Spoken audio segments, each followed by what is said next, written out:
ब्राह्मण बनिया ठाकुर लोध यादव भूमियार। यूपी बिहार में बीजेपी को किसने दिया सबसे ज्यादा वोट? ठाकुर धोबी या नाई? यूपी बिहार में बीजेपी को इन वोटर्स ने दिया झटका या कांग्रेस को? लोकसभा चुनाव 2024, अलग अलग जाति और वर्ग के लोगों ने किसे दिया वोट? ये और ऐसी तमाम हेडलाइन से चुनावी नतीजों के दौरान मीडिया कवरेज भरा पड़ा रहता है। अखबारों के 10-10 पन्ने इसी तरह के कवरेज से भरे होते हैं कि किस जाति ने किस पार्टी को वोट दिया। टीवी पर 24-24 घंटे का कवरेज इन्हीं मुद्दों के आसपास होता है कि दलितों ने, यादवों ने, ब्राह्मणों ने, ठाकुरों ने, पासियों ने, बनियों ने, जाटवों ने, कुशवाहों ने, पटेलों ने, भूमियारों ने किस पार्टी को वोट दिया। जानते हैं ये जाति आधारित डरावना मीडिया कवरेज किसके आंकड़ों के आधार पर होता है? CSDS के आंकड़ों के आधार पर। जी हाँ, बीजेपी IT सेल के प्रमुख और पश्चिम बंगाल के सह प्रभारी अमित मालवीय ने अपनी एक पोस्ट में इसे विस्तार से समझाया है।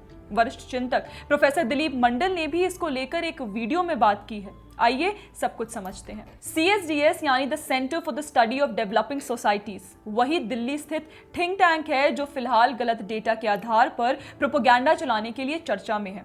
CSDS ने लोकनीति CSDS नाम से एक पूरा प्रोजेक्ट इसी काम के लिए चला रखा है। सवाल है कि CSDS को कैसे पता चलता है कि किस जाति ने किस पार्टी को वोट दिए? क्या संजय कुमार पूरे देश में हर बूथ पर जाकर वोटर्स से पूछते हैं कि आप किस जाति के हो और आपने किस पार्टी को वोट दिया है? अगर हाँ, तो उसके तथ्य कहाँ हैं? उसके साक्ष्य कहाँ हैं? क्योंकि CSDS सिर्फ आंकड़े जारी करता है, ये नहीं बताता कि उसने ये आंकड़े कैसे निकाले, किस वैज्ञानिक अध्ययन से निकाले, किस मेथोडोलॉजी से निकाले। आज तक CSDS ने इसके साक्ष्य नहीं दिए हैं।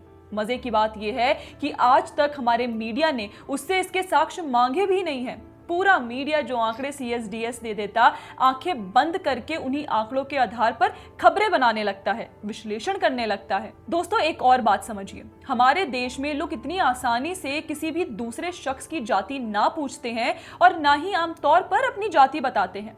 वरिष्ठ चिंतक प्रोफेसर दिलीप मंडल इस बात को समझाते हैं कि ऐसा क्यों है। I have been a political journalist, and in all my years covering elections, so many elections I have covered, I have never seen a voter reveal both their caste and their voting choice at the same time.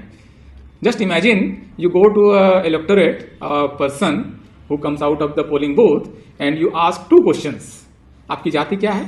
आपने किसको vote डाला? So I think this is such an information which nobody will generally reveal. In villages, actually, this could lead to animosity and so many bitterness and all that. So I think nobody is going to reveal these two things. And even in cities, people are actually reluctant to disclose their caste. They actually practice caste in so many ways, hidden and overtly in marriages and even during their interactions and all that. But they generally don't reveal their caste to anyone. जैसे कि professor मंडल ने बताया कि हम भारतीय अक्सर अपनी जाति बताने में हिचकिचाते हैं, चाहे वो किसी भी जाति का व्यक्ति हो। इसके बाद भी हर बार CSDS सभी चुनावों में सभी जातियों का डेटा लेकर आ जाता है कि किस जाति ने किस दल को वोट डाला। सवाल है कैसे?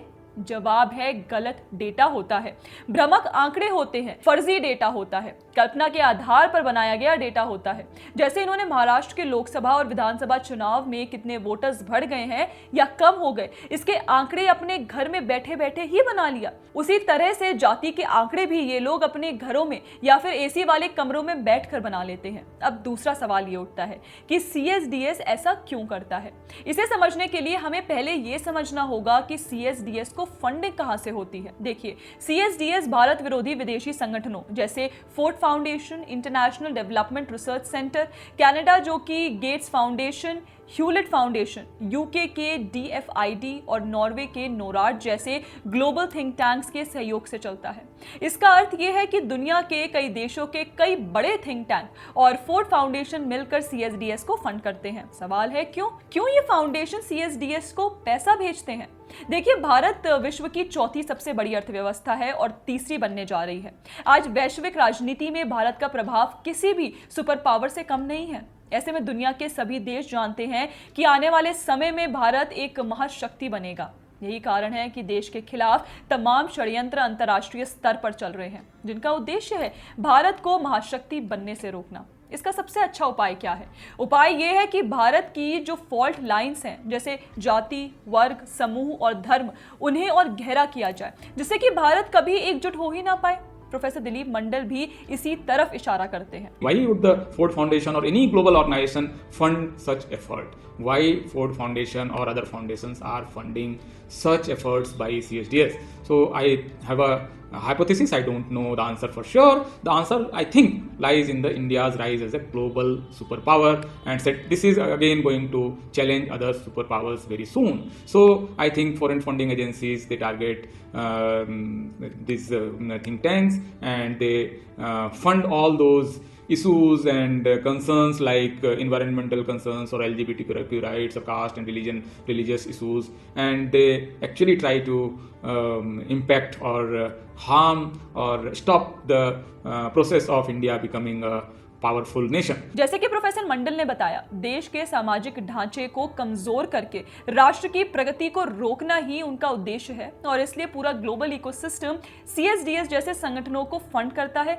जो भारत की फॉल्ट लाइंस को गहरा करने का काम करते हैं। एक बात और नोटिस कीजिए, सीएसडीएस के डेटा में हिंदुओं की सभी जातियों का अलग अलग आंकड़ा बताया जाता है कि कुर्मियों ने किसे वोट दिए, निषादों ने किसे वोट दिए, कायस्थों ने किसे वोट दिए।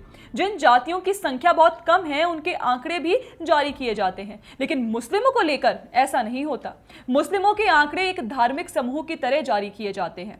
सिर्फ इतना बताया जाता है कि मुस्लिमों ने इस पार्टी को वोट दिया। सवाल है क्यों? सीएसडीएस मुस्लिमों की जातियों के आंकड़े क्यों नहीं बताता? क्यों नहीं बताता कि दलित मुस्लिमों ने, अशारफों ने, अजलाफों ने, अरजालों ने किस दल को वोट किया? ये आंकड़े सीएसडीएस कभी जारी नहीं करता, जबकि मुस्लिम समाज में भी जातियां होती हैं और ये एक सच्चाई है। लेकिन फिर भी सिर्फ हिंदू समाज की जातियों के आंकड़े जारी किए जाते हैं। जानते हैं क्यों? जिससे कि देश के बहुसंख्यक हिंदू समाज को जातियों में बांट कर रखा जाए, उनके बीच टकराव और बढ़ाया जाए, जाति की खाई को और गहरा किया जाए, जातिगत राजनीति को और बढ़ावा दिया जाए। राजनीति में जाति के विमर्श को बढ़ावा दिया, जिससे कि सामाजिक तौर पर, भारत विशेष तौर पर हिंदू कभी एक ना हो पाए।